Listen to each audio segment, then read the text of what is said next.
الفاتحة إلى حضرة النبي صلى الله عليه وسلم.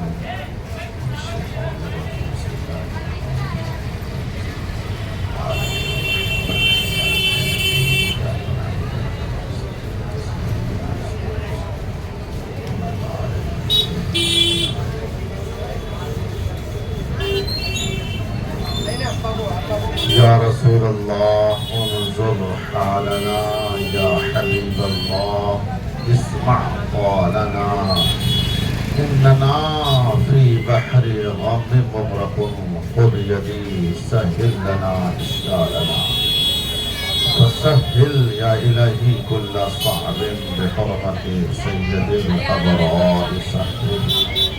الہی خیر قدانی بحق شاہد جیلانی، غوث اعظم بمل بے سرو ساما مدد، قبلہ دین مدد، کعبہ ایمان مدد. بغیر تاب بلا افتاد کشتی، ضعیفان شکستہ رات و کشتی، بحق خواجہ عثمان ہارونی مدد کن یا معین الچشتی. سرورا شاہ کریمہ دستگیرہ اشرفا، حرمت روح پیمبر یک نظر کن سوئے ماں. اے اشرف زمانہ زمانے مدد نما، درہائے بستہ راز کلید کرم کشا. سبحان ربک رب العزت عما یصفون، وسلام على المرسلين والحمد لله رب العالمين. الحمد لله رب العالمين،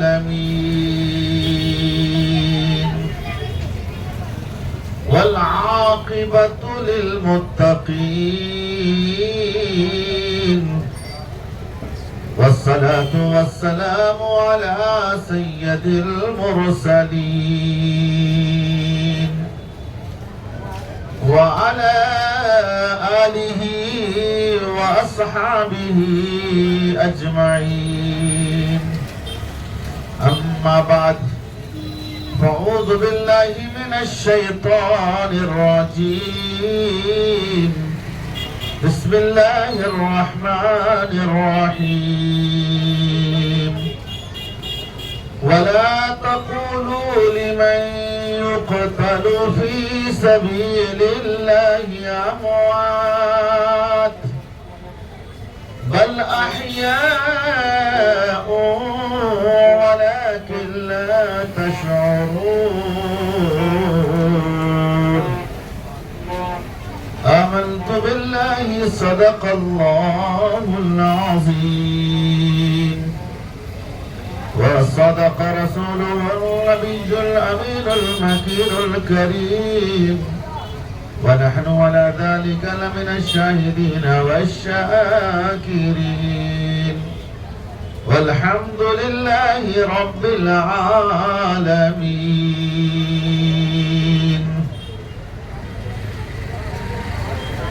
دور دراز سے آئے ہوئے تمام خوش عقیدہ مسلمان، پردہ نشین خواتین اسلام، عزیز بچوں، ہم عمر ساتھیوں، بزرگوں، السلام علیکم ورحمۃ اللہ وبرکاتہ.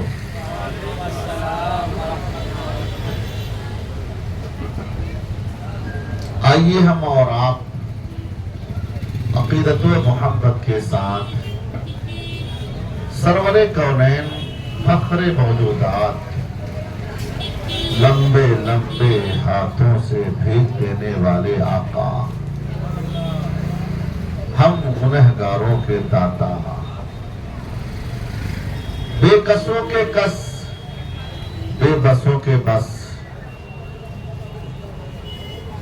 ہادی کونین، مختار دو جہاں، نبی اکرم صلی اللہ علیہ وآلہ وسلم کی بارگاہ گوہر بار میں اپنی غلامی کا ثبوت پیش کرتے ہوئے آواز بلند ہدیے درود و سلام پیش فرمائیں. اللهم صل على سيدنا وشفيعنا وحبيبنا ومولانا محمد معدن الجود والكرم بارك وسلم صلوا عليه صلاة وسلاما عليك يا رسول الله صلی اللہ تعالی علیہ وسلم. آپ لوگ بیدار ہیں؟ آپ لوگ تو ہیں. آپ لوگ ذرا سبحان اللہ بولیے. جس کے سر پہ ٹوپی نہ ہو اللہ کے واسطے لگا لیجیے. یہ بڑی بابرکت محفل ہے. سمجھیے آپ یہ نہ سوچئے کہ میں کرسی پر بیٹھا ہوں, یہاں بیٹھا ہوں تو یہاں کون آنے والا ہے. جانتے ہیں آپ ہی کے درمیان فرشتے آتے ہیں. وہ فرشتے آ کے خالی چلے نہیں جاتے ہیں بلکہ جن مقامات پہ اللہ رسول کا تذکرہ ہوتا ہے وہ فرشتے ان جگہوں پہ ان محفلوں میں بیٹھ جاتے ہیں. جب تک ذکر کی محفل ہوتی رہتی ہے تب تک وہ بیٹھتے ہیں اور اس کے بعد جتنے لوگ بیٹھے ہیں سب کا نام, ان کے باپ کا نام رجسٹر پہ نوٹ کرتے ہیں اور نوٹ کرنے کے بعد خدا کی بارگاہ میں پہنچا دیتے ہیں. خدا کی بارگاہ میں پہنچاتے ہیں اور اللہ تعالیٰ پوچھتا ہے کہاں رہ گئے تھے, اے فرشتے کہاں تھے؟ تب وہ جواب دیں گے مہاراشٹرا نگر میں لوگ ذکر شہدائے کربلا کی محفل سجا کے بیٹھے تھے, وہاں تیرا بھی ذکر ہو رہا تھا, تیرے محبوب کا بھی تذکرہ ہو رہا تھا, تیرے محبوب کے نوازوں کا تذکرہ ہو رہا تھا. ہم لوگ بھی بیٹھ کے سننے لگے اور ان لوگوں کا نام بھی نوٹ کر کے لائے ہیں. تب اللہ تعالیٰ فرماتا ہے فرشتوں جاؤ ان لوگوں کو کہہ دو قد غفرت لہم, میں نے تم سب کو بخشش کا پروانہ عطا کر دیا. اگر آپ یہاں بیٹھتے ہیں تو آپ کا نام آسمان میں جا رہا ہے, اس کرسی پر بیٹھے ہیں تو فرشتے آپ کا نام نوٹ کر رہے ہیں. آپ سمجھتے کیا ہے؟ یہ کوئی عام محفل نہیں ہے, یہ وہ محفل ہے. اس محفل کے اندر بیٹھنے والے کا نام رجسٹر پر نوٹ کر کے خدا کی بارگاہ میں پہنچا دیا جاتا ہے اور پہنچانے کے بعد رب تعالیٰ کی رحمت جوش میں آتی ہے. فرماتا جاؤ فرشتے کہہ دو ان لوگوں سے کہ میں نے تم سب کو بخشش کا پروانہ عطا کر دیا. تو ہمارا بیٹھنا بھی مفید ہے, سننا بھی مفید ہے, علم میں اضافہ ہو رہا, وہ الگ فائدہ ہو رہا ہے. کتنے فوائد آپ کو یہاں سے حاصل ہو رہے ہیں, جس کو پتہ چل جائے گا اتنا زیادہ فائدہ ہے تو سب کام چھوڑے گا اور چھوڑ کر کے آ کے بیٹھ جائے گا. تو تھوڑا سا مزاج بنا لیجئے. 2-3 شعر میں پڑھ لیتا ہوں امام علی مقام کی بارگاہ میں, تو تھوڑا پڑھنے کے بعد مزاج تھوڑا اور بن جاتا ہے, آپ کا بھی بن جاتا ہے نا. شاعر نے کہا جدھر جدھر اٹھے نظر حسین ہی حسین ہے, جدھر جدھر اٹھے نظر حسین ہی حسین ہے, جدھر جدھر اٹھے نظر حسین ہی حسین ہے, شجر شجر ثمر ثمر حسین ہی حسین ہے, شجر شجر ثمر ثمر حسین ہی حسین ہے. اذان کو صلات کو رسول کے بیان کو, اذان کو صلات کو رسول کے بیان کو, رسول کے بیان کو کیا ہے جس نے معتبر, اس پہ توجہ کیجیے, کیا ہے جس نے معتبر حسین ہی حسین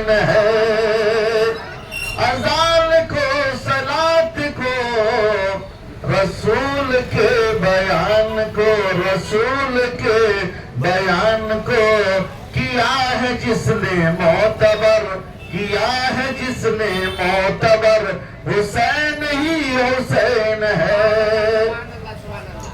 اچھا، کس کو شہید کہتے ہیں اور کس کو یزید کہتے ہیں؟ وہ بھی سن لیجیے شعری میں، شہید کی تعریف، یزید کی تعریف سنیے۔ شعر پہ شاعر نے کہا، مٹے جو حق کی راہ میں، مٹے جو حق کی راہ میں، فقط وہی شہید ہے۔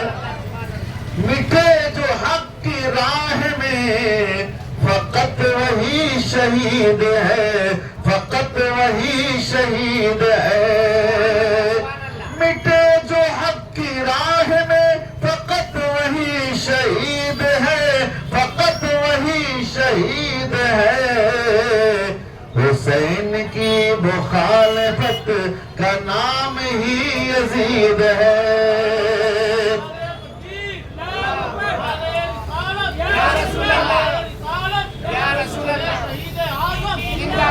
حسین کی مخالفت کا نام ہی یزید ہے۔ اب یہاں یہ شعر جو پڑھنے جا رہا ہوں اس پہ توجہ کریے گا، اتنا بھاری شعر ہے کہ میں سمجھتا ہوں سننے کے بعد کوئی چپ نہیں بیٹھے گا، اتنا زبردست ہے۔ حسین کی مخالفت کا نام ہی یزید ہے۔ در حسین چھوڑ کر چلے تو کس طرف چلے، در حسین چھوڑ کر چلے تو کس طرح چلے، در حسین چھوڑ کر چلے تو کس طرح چلے۔ یہ ساری کائنات تو، یہ ساری کائنات تو حسین کی خرید ہے، یہ ساری کائنات تو حسین کی خرید ہے۔ یزیدی کہاں جائیں گے؟ کہاں جائیں گے یزیدی؟ یہ پوری کائنات میرے حسین کی ہے، میرے حسین نے خرید لیا ہے، اس لیے یاد رکھنا تم چہرہ چھپاتے پھرو گے اور حسینی تمہیں جلاتا پھرے گا۔ درود پاک ایک بار اور پڑھ لیجیے، اللہم صلی علی سیدنا و شفیعنا و حبیبنا مولانا محمد عدن الجود والکرم، بارک وسلم، صلو علیہ، صلاۃ و سلام علیک یا رسول اللہ صلی اللہ تعالی علیہ وسلم۔ شاعر نے کہا بڑے اچھے انداز میں، شہادت آخری منزل ہے انسانی سعادت کی، شہادت آخری منزل ہے انسانی سعادت کی۔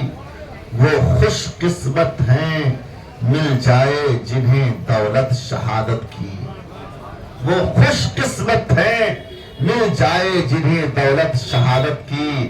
اور شہادت پا کے ہستی زندہ جاوید ہوتی ہے، شہادت پا کے ہستی زندہ جاوید ہوتی ہے۔ یہ رنگی شام و صبح عید کی تمہید ہوتی ہے، یہ رنگی شام و صبح عید کی تمہید ہوتی ہے۔ میں نے جس آیت کریمہ کی تلاوت کا شرف حاصل کیا، رب تعالی ارشاد فرماتا ہے، وَلَا تَقُولُوا لِمَنْ يُقْتَلُ فِي سَبِيلِ اللَّهِ أَمْوَاتٌ، اللہ کی راہ میں جو مارے جائیں، قتل کیے جائیں، شہید کیے جائیں، انہیں مردہ نہ کہو، انہیں مردہ نہ کہو، بل احیاء، بلکہ وہ زندہ ہیں۔ وَأَنْتُمْ لَا تَشْعُرُونَ، تمہیں شعور نہیں ہے، ان کی زندگی کا تمہیں شعور نہیں ہے۔ شہداء زندہ ہیں، اولیاء زندہ ہیں، تو جب یہ لوگ زندہ ہیں تو نبی کیوں نہیں زندہ رہیں گے؟ نبی کی جسم کو زمین کھا نہیں سکتی، یہ زمین کو حکم ہی نہیں ہے، اللہ کے نبی علیہ السلام نے ارشاد فرمایا کہ پروردگار عالم نے زمین کو حرام قرار دے دیا ہے جو انبیاء کے جسموں کو کھائے۔ ہم سب کا عقیدہ کیا ہے؟ ہمارے نبی زندہ، امام حسین زندہ، امام حسن زندہ، سیدہ فاطمہ زہرا زندہ، حضرت مسلم بن عقیل زندہ،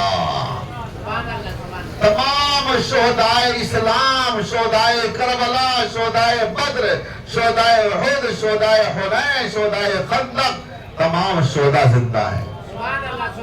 اب اتنی بات سمجھ میں آ گئی تو اب آگے ہم چلتے ہیں۔ ہم نے کہاں چھوڑا تھا وہاں سے ہم آگے بڑھتے ہیں۔ انتہائی توجہ کے ساتھ آپ سماعت کیجئے، یکسو ہو کر، تاکہ آپ کے ذہن میں پورا واقعہ بیٹھ جائے۔ جس واقعے کو سننے کے لیے یہ محفل منعقد کی گئی ہے، انتظار ہوتا ہے کب وہ واقعہ سنایا جائے، تو وقت آ چکا ہے، سننے کے لیے آپ تیار ہو جائیں۔ یاد رہے امام علی مقام رضی اللہ تعالی عنہ کے جو والد ہیں مولا علی ہیں۔ مولا علی کے بعد امام حسن مجتبی جو آپ کے بڑے صاحبزادے ہیں وہ خلیفہ منتخب ہوئے۔ 6 مہینے کی خلافت ملا کر کے ابو بکر صدیق رضی اللہ تعالیٰ عنہ سے لے کر امام حسن مجتبی تک 30 سال کل ہوتے ہیں۔ یہ 30 سال کو خلافت راشدہ کہا جاتا ہے۔ خلافت راشدہ، یاد رہے یہ خلافت راشدہ دوبارہ نہ آنے والی ہے نہ آئی، آ چکی، خلافت راشدہ ہو چکی۔ اس کے بعد کوئی خلافت ایسی نہیں آئی ہے جو خلافت راشدہ کی طرح ہو۔ 30 سال پھر آقا نے فرمایا، بے شک وہی پہلے کر دیا تھا اس لیے وہ ہو کے رہا۔ 30 سال کے بعد پھر کیا ہوا؟ سب سے پہلے امام حسن مجتبی کے بعد ملوک اول پہلا بادشاہ جس کو بنایا گیا وہ کون ہے؟ سیدنا امیر معاویہ رضی اللہ تعالی عنہ۔ امیر معاویہ رضی اللہ تعالی عنہ نے اپنی ہی زندگی میں یہ بتا دیا تھا کہ میرے بعد میرا جانشین یزید ہوگا، اور وہ چند شرائط کے ساتھ آپ نے فرمایا تھا۔ جب آپ کا انتقال ہو گیا سن 60 ہجری میں لقوہ کی بیماری میں، تو سب کو پتہ چل گیا کہ سیدنا امیر معاویہ انتقال کر گئے۔ اس کے بعد یزید تخت نشینی کے لیے خط بھیجنا شروع کیا۔ اب یہاں سے سننا ہے، سب سے پہلے خط کہاں بھیجا؟ سب سے پہلے خط اس نے مدینہ منورہ بھیجا تھا۔ کس کے پاس بھیجا تھا؟ جو وہاں کے گورنر تھے ولید بن عقبہ، ان کے پاس خط لکھا اور کہا جتنا جلدی ہو سکے 3 لوگوں کو جلدی سے بلا کر ان سے میری بیعت کروا دو، اگر وہ نہیں مانتے ہیں تو انہیں معاذ اللہ قتل کر دو۔ یہ کہا تھا یزید نے۔ یزید کا خط پہنچا، پہنچنے کے بعد اس نے نام بھی لیا تھا۔ کس کا نام لیا تھا؟ امام حسین کا پہلے نمبر پر۔ اس کے بعد حضرت عبداللہ ابن زبیر اور عبداللہ ابن عمر، یہ 3 لوگوں کا نام باضابطہ لیا، کہا یہ 3 لوگوں سے بیعت سب سے پہلے لینا۔ ولید بن عقبہ کو جب خط ملتا ہے، خط ملنے کے بعد مشورتاً مروان بن حکم کے پاس گیا یا بلایا، بلانے کے بعد کہا تمہاری کیا رائے ہے، کیا کیا جائے؟ مروان بن حکم کون ہے وہ بھی سن لیجئے۔ مروان بن حکم جب پیدا ہوا تھا سرکار کے زمانے میں، تو یہ دستور تھا کہ جب بچہ پیدا ہوتا تھا تو آقا کی بارگاہ میں لوگ چاہتے تھے اور سرکار کوئی میٹھی چیز کھجور ہے یا چھہارا ہے جو بھی ہے اسے آپ چبا کر کے دے دیا کرتے تھے تو بچے کے منہ میں ڈالا جاتا تھا۔ تو جب مروان بن حکم پیدا ہوا اس کے لیے سرکار کی بارگاہ میں لوگ پہنچے۔ آقا کی بارگاہ میں جب یہ نام پیش کیا گیا تو میرے آقا نے جو فرمایا جملہ اب میں نقل کر رہا ہوں اسے آپ نوٹ کر لیں۔ میرے آقا نے سنتے ہی فرمایا هو الوزغ ابن الوزغی۔ کس کی بات کر رہے ہو؟ مروان بن حکم یہ گرگٹ کا بیٹا گرگٹ ہے۔ کیا فرمایا؟ گرگٹ کا بیٹا گرگٹ ہے، یعنی مروان کو بھی بتا دیا اور مروان کے باپ حکم کو بھی بتا دیا۔ میرے آقا نے اپنے جملے سے ارشاد فرما کے بتا دیا کہ نہ یہ اچھا ہے نہ وہ اچھا ہے، تو جس کی نشاندہی میرے آقا فرما دے وہ کیسے اچھا ہو سکتا ہے؟ اس کے بارے میں میرے آقا نے پہلے فرما دیا۔ اب ولید بن عقبہ نے بلوایا مروان کو، مروان سے کہا تمہاری کیا رائے ہے؟ مروان نے کہا سب سے پہلے ان تینوں کو بلایا جائے اور میں تو کہتا ہوں پہلے حسین کو بلایا جائے اور بلانے کے بعد ان سے بیعت لی جائے۔ اگر یہ قبول کر لیں تو ٹھیک ہے، ورنہ اگر یہ قبول نہیں کرتے ہیں تو ان کی گردن مار دی جائے۔ ولید بن عقبہ نے کہا یہ کون سی تم رائے دے رہے ہو؟ یہ تھوڑی سی بات کے لیے وہ قبول نہ کرنے کی وجہ سے وہ ان کی گردن مار دو؟ یہ تمہاری رائے مجھے پسند نہیں ہے۔ ہاں یہ اور بات ان کو بلا کے پوچھتے ہیں۔ ولید بن عقبہ نے بلوایا امام حسین کو۔ امام حسین اپنے رفقا کے ساتھ تشریف لائے، فرمایا آپ لوگ باہر کھڑے رہنا، میں اندر جاتا ہوں، اگر میری آواز زیادہ اونچی ہوگی تو آپ لوگ بھی اندر آ جانا۔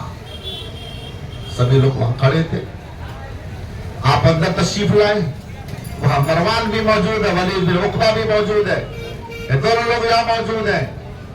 بات ہونے لگی، ولید بن عقبہ نے کہا ایسا ایسا معاملہ پیش آیا ہے اور آپ بیعت قبول کر لیجئے۔ تو آپ نے فرمایا میرے جیسا انسان چپکے سے بیعت کرے یہ ہو نہیں سکتا۔ ارے بھائی آپ اعلان کر دو، سارے لوگوں کو کہو کہ وہ سب بیعت قبول کریں اور اسی میں مجھ سے بھی بول دینا، لیکن یہ چپکے چپکے یہ مجھ سے نہیں ہو سکتا۔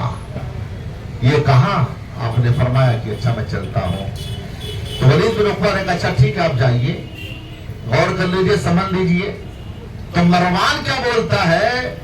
آپ نے آج اگر جانے دیا تو ان پر قابو پانا بڑا مشکل ہو جائے گا۔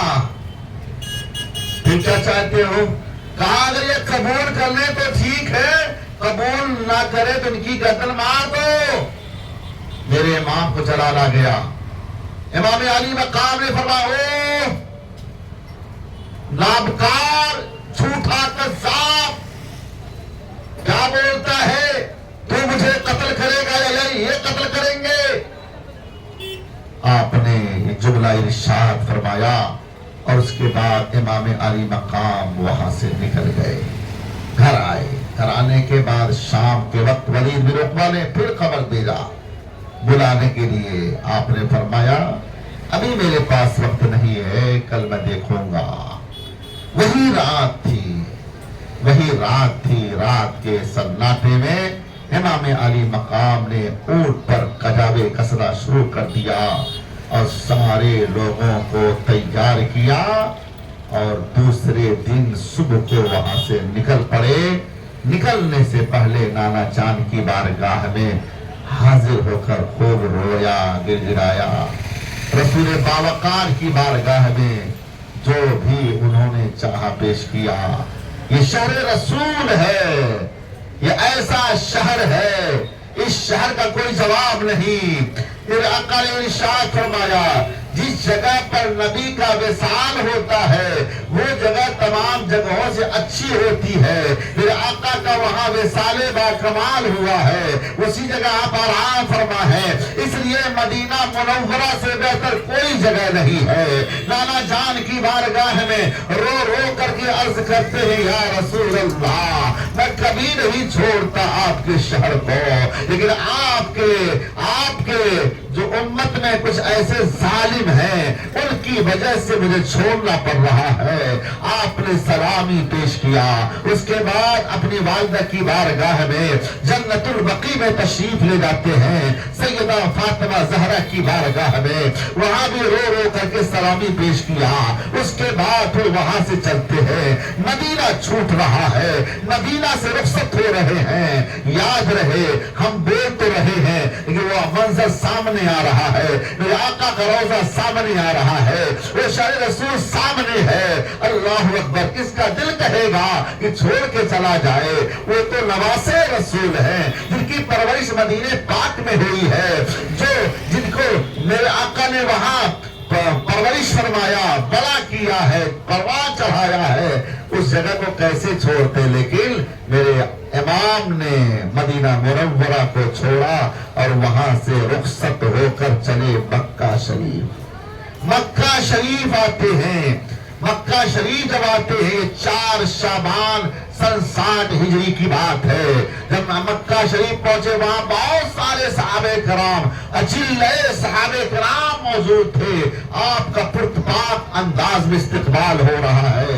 وہاں حضرت عبداللہ ابن عباس بھی ہیں، عبداللہ ابن عمر بھی ہیں، حضرت ابو سعید خدری بھی ہیں، واقد لیثی بھی ہیں۔ یہ اجلے صحابہ کرام مکہ شریف کے اندر موجود ہیں، اور لوگ یہی کہہ رہے تھے آپ یہی رہیں، آگے نہ جائیں، آپ کا بھرپور خیال کیا جائے گا۔ صحابہ ہر طریقے سے بات پیش کر رہے تھے، لیکن جب میرے امام مکہ شریف پہنچے ہیں، کوفہ سے خط آنا شروع ہو گیا، عرضیاں آنی شروع ہو گئی، وہاں کے لوگ دعوت دینا شروع کر دیے۔ کہا حضور آپ ہمارے یہاں تشریف لائیں، آپ آئیں گے، آپ کے ہاتھ پر ہم بیعت کریں گے، آپ کے آنے سے ہم کو دین مل جائے گا، آپ آئیں گے ہم کو صراط مستقیم مل جائے گا، آپ تشریف لائیں۔ ایک نہیں بلکہ 53 عرضیاں آپ کے پاس آ چکی ہے، یعنی 53 خطوط آ چکے ہیں، اس کے علاوہ اور بھی خطوط آتے رہے۔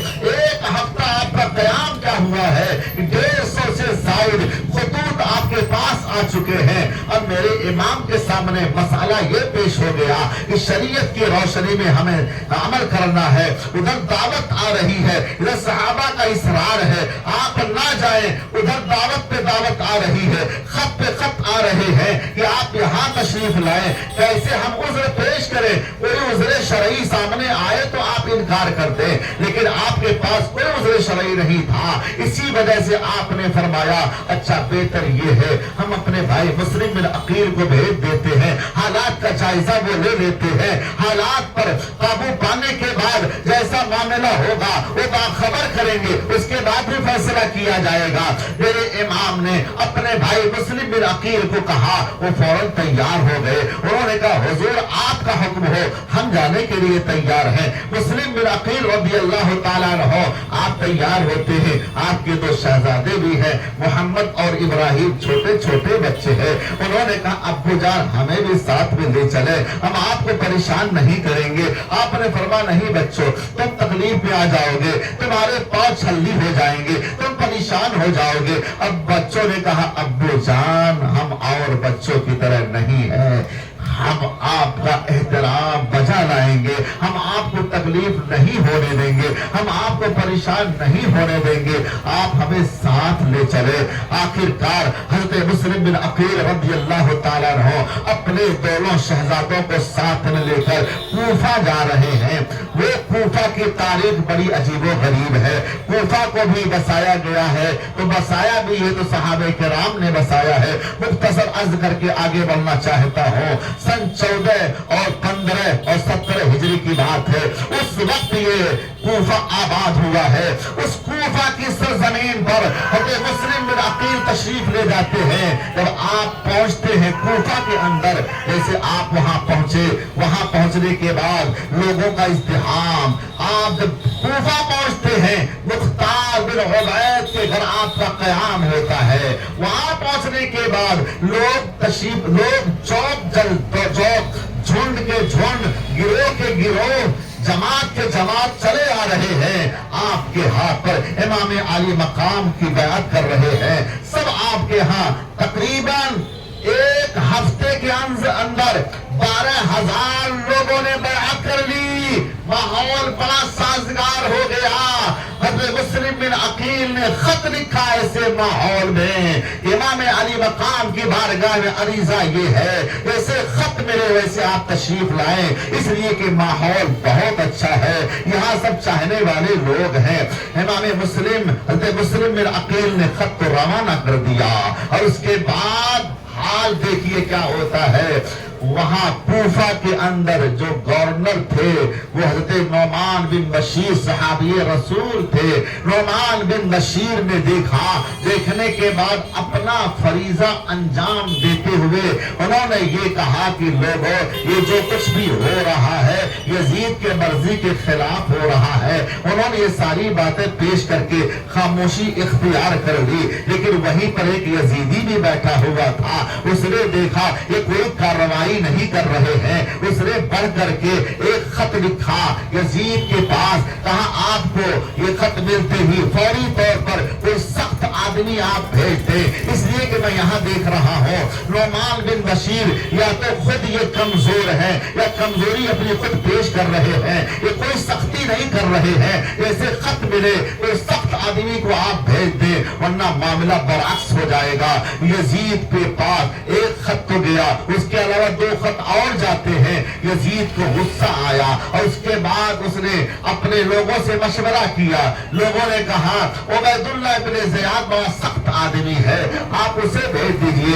عبید اللہ بن زیاد یہ کون ہے؟ یہ بصرہ کا گورنر تھا۔ جب اس کے پاس خط پہنچتا ہے یزید کا، یزید نے جیسے ہی کہا اس نے سنا، سننے کے بعد اس نے عثمان بن زیاد کو بلایا، اپنے بھائی کو بلایا اور کہا کہ تم میرے جانشی ہو، تم میرے نائب ہو، تم اس عہدے کو تم سنبھالو، میں جا رہا ہوں۔ وہاں اپنے بھائی کو بیٹھایا اور بیٹھانے کے بعد عبید اللہ بن زیاد کوفہ کی طرف آ رہا ہے۔ جتنے سپاہی اس کے ساتھ تھے وہ تمام کے تمام آتے ہیں۔ آنے کے بعد جب وہ قادسیہ کے مقام پر پہنچا، سارے سپاہیوں کو چھوڑ دیا، 15 اور 20 لوگوں کو لے کر کوفہ کے اندر بعد نماز مغرب اور عشاء کے درمیان یہ داخل ہوتا ہے، انٹری کرتا ہے۔ اس وقت اندھیرا چھا گیا تھا، تاریکی چھاتی چلی جا رہی تھی۔ ایسے ماحول میں جب یہ حجازی لباس پہن کر، حجازی لباس اور حجازی راستے سے ہوتے ہوئے جب وہاں پہنچا تو لوگوں نے یہ سمجھا امام علی مقام تشریف لائے ہیں۔ لوگ جمع ہو گئے اور نعرہ پہ نعرہ بلند کرنا شروع کر دیا۔ دیکھتے ہی دیکھتے لوگوں نے راستہ جام کر دیا، چلنا دشوار ہو گیا۔ اتنے میں ایک عبید اللہ ابن زیاد کے ساتھ جو ساتھ میں تھا اس نے نعرہ بلند کیا اور کہا لوگوں تمہیں پتہ نہیں یہ امام علی مقام نہیں ہے، یہ امیر عبید اللہ ابن زیاد ہے، یہ امیر عبید اللہ ابن زیاد ہے۔ یہ نام سنتے ہی لوگ دھیرے دھیرے وہاں سے اپنے گھر چلے آتے ہیں اور یہ گورنر ہاؤس پہنچتا ہے، وہ لے جا کر کے لیٹر دیا اور لیٹر دیا نعمان بن بشیر کو، کہا آپ کو معذور کر دیا گیا ہے اور مجھے گورنر منتخب کر دیا گیا۔ اب یہ گورنر ہاؤس میں پہنچنے کے بعد اپنا فرمان جاری کرتا ہے، کہتا ہے لوگوں یاد رکھنا مسلم بن عقیل جہاں کہیں ہو ان کو گرفتار کر کے میرے پاس لاؤ، میں نے سنا ہے انہوں نے بغاوت کی ہے، یزید کی بغاوت کی ہے۔ وہ اعلان عام کرتا ہے۔ مسلم بن عقیل رضی اللہ تعالیٰ عنہ مختار کے گھر سے نکل کر آپ وہاں سے آتے ہیں۔ ہانی بن عروہ محب اہل بیت ہیں، وہاں سے منتقل ہو کر یہاں تشریف لاتے ہیں۔ ہانی بن عروہ کے پاس آتے ہیں اور انہوں نے ایک مخصوص کمرے میں آپ کو رکھا، آپ کی خاطر تواضع کیا اور خاطر تواضع کرتے رہے۔ مخصوص لوگ آتے تھے، ملاقات کرتے تھے۔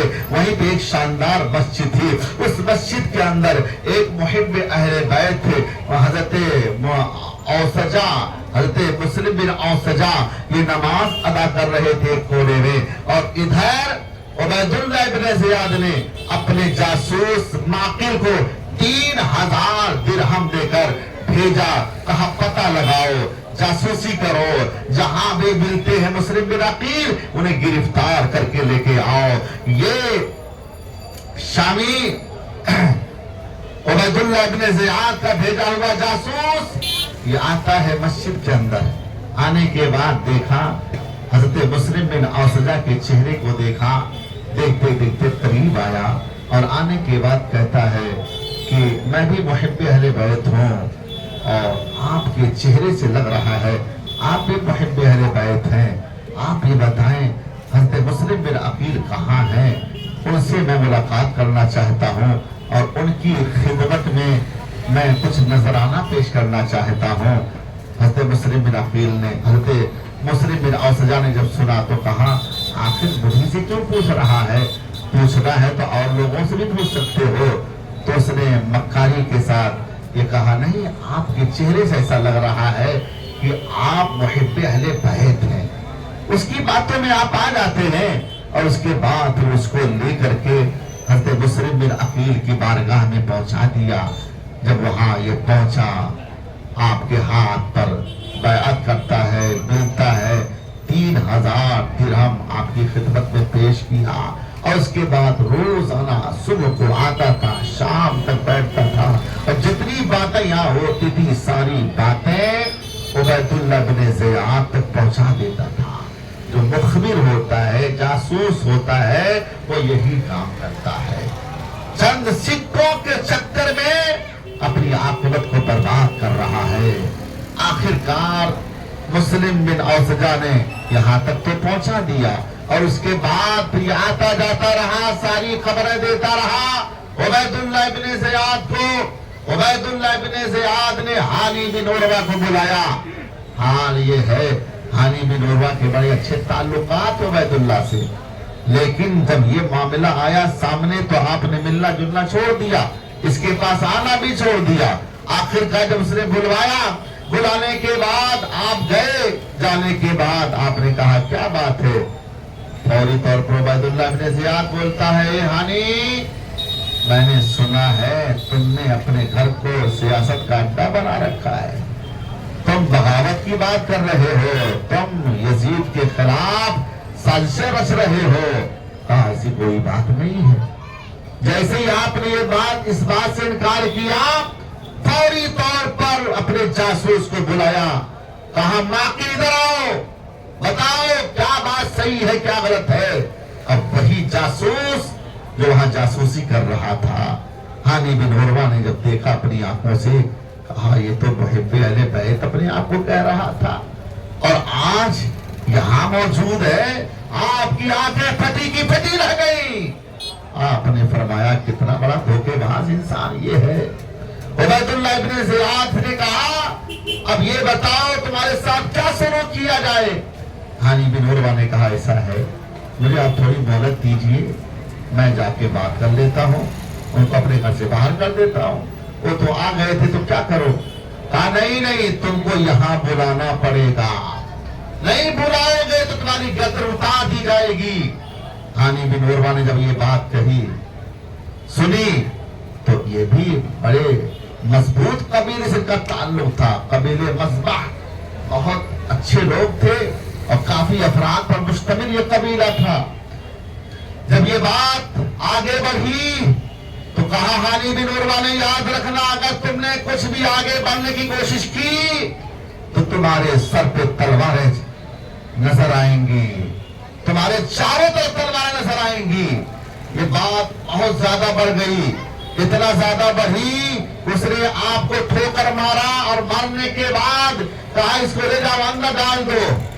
اندر ڈلوا دیا. یہ خبر عام ہوئی، لوگوں کو یہ معلوم ہوا کہ لگتا ہے ہانی بن عروہ کو شہید کر دیا گیا. تو ان کے جو نسبتی بھائی تھے وہ میدان میں اترے اور کافی لوگوں کو لے کر گورنر ہاؤس کا گھیراؤ کر دیا. ایسا گھیراؤ کیا عبید اللہ بن زیاد کانپ گیا، ڈر گیا، خوفزدہ ہو گیا کہ اگر یہ لوگ قابو پا گئے آج تو ہم کچھ بھی نہیں کر پائیں گے. اس نے جتنے لوگوں کو قید کر کے رکھا تھا گورنر ہاؤس کے اندر اس نے کہا ان تمام لوگوں سے کہ یاد رکھو سب جا کر کے کہو کہ ہم لوگ زندہ ہیں، ورنہ یاد رکھنا اگر تم لوگ میرے خلاف آواز بلند کرو گے تو کوئی بھی بچ کے نہیں جا سکتا. یہ باتیں اس طریقے سے پیش کیا کہ اندر والے جو تھے وہ الگ ڈر گئے. ہانی بن عروہ بھی وہاں موجود. ان کے بھائی نے کہا نہیں میں تو پیچھے ہٹنے والا نہیں. تو عبید اللہ بن زیاد نے کہا بلاؤ، بلانے کے بعد بات کرا دو. اب یہ لوگ گئے جب بات کر کے دیکھے تو پتا چلا سب زندہ ہے. جب سب زندہ ہے تو دھیرے پڑ گئے. اس کے بعد دھیرے دھیرے سب لوگ اپنے گھر چلے آئے. اور اس کے بعد حضرت مسلم بن عقیل بھی نکل پڑے. مسلم بن عقیل جب میدان میں آتے ہیں, آنے کے بعد 2-4 نہیں بلکہ 40,000 کی تعداد میں آپ کے ساتھ لوگ ہو گئے تھے. اگر آپ چاہتے نا تو سارا مسئلہ حل ہو جاتا, لیکن یہ آل نبی ہیں, یہ اہل بیت ہیں, یہ نہیں چاہتے کہ میرے ذریعے سے کسی کا خون بہایا جائے. آپ نے سوچا کہ مصلحتاً بات معاملہ حل ہو جائے تو یہ بہتر ہے. اس لیے آپ نے زور نہیں لگایا. 40,000 کی تعداد ہونے کے باوجود, گورنر ہاؤس کا گھیراؤ کرنے کے باوجود آپ انتظار کرتے رہے, اور اسی انتظار میں معاملہ کھیل خراب ہو گیا. عبید اللہ ابن زیاد نے بڑی سختی کے ساتھ کہا, جن لوگوں کو گرفتار کیا تھا ان لوگوں سے کہا, یاد رکھنا اگر آپ لوگ میرے خلاف آواز دو گے, بلند کرو گے, تو یاد رکھنا کوئی نہیں بچ پائے گا. یہاں بھی لوگوں نے سوچا یار اگر ہم لوگ گھیراؤ کریں گے اس کے خلاف تو پھر ہمارا جو آدمی اندر ہے وہ مار دیا جائے گا. اس وجہ سے لوگ ڈر گئے. عبید اللہ ابن زیاد نے اس حکمت سے, اس تدبیر سے کامیاب ہو گیا. حضرت مسلم بن عقیل یہ محاصرہ کیے ہوئے تھے, لیکن جب مغرب کا وقت آیا تو 500 لوگ آپ کے ساتھ نماز پڑھنے گئے. یہ کہاں کی بات کر رہا ہوں؟ کوفہ کی بات کر رہا ہوں. ہاں یہ ذہن میں رکھنا کوفہ والے کیسے ہیں. 500 آدمی نماز پڑھنے گئے. جب مسلم بن عقیل نے سلام پھیرا ہے تو ایک بھی نظر نہیں آئے, ایک بھی نظر نہیں آئے, سب کے سب بھاگ لیے. حضرت مسلم بن عقیل تنہا ہیں, تلے تنہا ہیں, مسجد سے نکلتے ہیں. نکلنے کے بعد کوئی پرسان حال نہیں ہے, سارے دروازے بند ہیں آپ کے لیے. چلتے چلتے چلتے چلتے آپ آگے بڑھے. ایک خاتون اپنے دروازے پر بیٹھی ہوئی تھی. اس خاتون سے کہا, ایک خاتون مجھے پیاس لگی ہے, پانی پلا دو. اس خاتون نے کہا آپ تشریف رکھیے, میں پانی اندر سے لاتی ہوں, آپ کو پلاتی ہوں. اس خاتون نے گھر کے اندر سے پانی لا کر آپ کو پلایا. پانی پینے کے بعد آپ بیٹھے رہے. اس دعا خاتون نے کہا آپ کا جہاں گھر ہے تشریف لے جائیں. آپ نے کوئی جواب نہیں دیا. ایک بار کہا, کوئی جواب نہیں دیا. دوبارہ پھر اس نے کہا آپ جہاں آپ کا مکان ہے آپ تشریف لے جائیں. آپ نے کوئی جواب نہیں دیا. جب تیسری بار اس نے کہا تو آپ نے کہا ارے جس کا گھر ہو وہ وہاں جاتا ہے, میرا تو کوئی گھر نہیں ہے, میں تو پردیسی انسان ہوں, میں تو اجنبی ہوں, مجھ کو یہاں کے لوگوں نے بلایا تھا اور بلانے کے بعد دھوکہ دیا, آج کوئی میرے ساتھ نہیں ہے. دعا خاتون نے جب سنا, سننے کے بعد اس کا دل ہل گیا, اور اس کے بعد آپ نے فرمایا اگر تم اجازت دو تو میں تمہارے گھر میں آرام کر لوں. دعا خاتون نے کہا آپ کا استقبال ہے, آپ کا خیر مقدم ہے. اس خاتون نے اپنے گھر میں آپ کو بلا کے اپنے مخصوص کمرے میں رکھا. حضرت مسلم بن عقیل رضی اللہ تعالیٰ عنہ اس دعا خاتون کے گھر میں تشریف فرما رہے.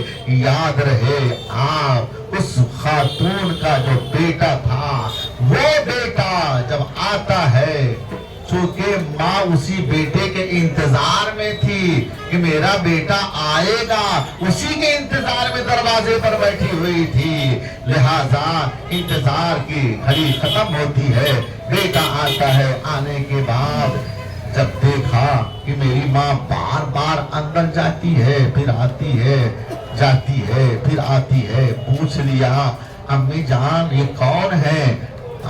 ماں نے کہا بیٹا یہ حضرت مسلم بن عقیل ہے, یاد رکھنا کسی کو بتانا نہیں, اس راز کو فاش نہ کرنا. لیکن وہ بھی آوارہ ٹائپ کا لڑکا تھا,